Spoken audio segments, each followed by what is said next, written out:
East 8 Hold Up. This one sounds like it was named after a rap trio your brother and his mates formed back in 1995, who had about as much menace and street cred as Vanilla Ice, Snow and Marky Mark. The ingredient lineup, we're going to be going with a vodka, Kettle 1, and then we're going to be backing this up with Aperol, lime juice, simple syrup, pineapple juice and passion fruit syrup.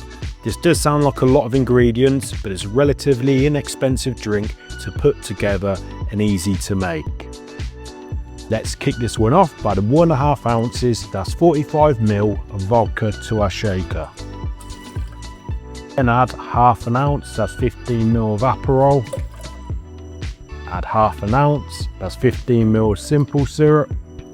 3/4 ounce, that's 22.5 ml of pineapple juice. 1 Barspoon, that's 5 ml of passion fruit syrup.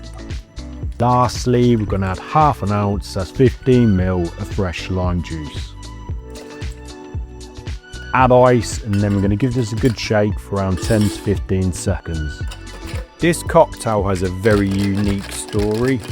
This cocktail was created by bartender Kevin Armstrong at the Milk and Honey bar in London after his friend was robbed whilst taking a piss in an alleyway, and his friend chased after the assailant with his trousers around his ankles and a belt wrapped around his knuckles.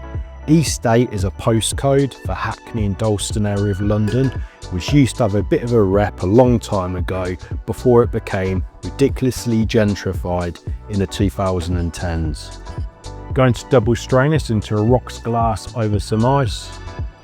And for the garnish, I've done a lime wheel and a pineapple wedge, and accidentally I've seemed to have created the Norwegian 2nd Division football team's logo circa 1989. And 2 pineapple leaves, which I've neatened up using some pattern cutting scissors.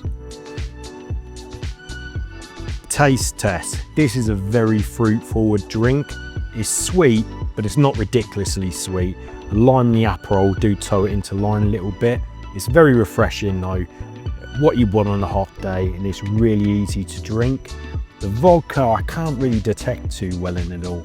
There is one regret I do have a little bit about this, is the glassware I've used in the ice. I think it would look better with a single bigger ice cube, to be honest with you, because I haven't got really good fill lines on this. But it's not a bad drink and it's really easy to drink in all honesty. So I'm going to give this a rating of around 7.6 out of 10.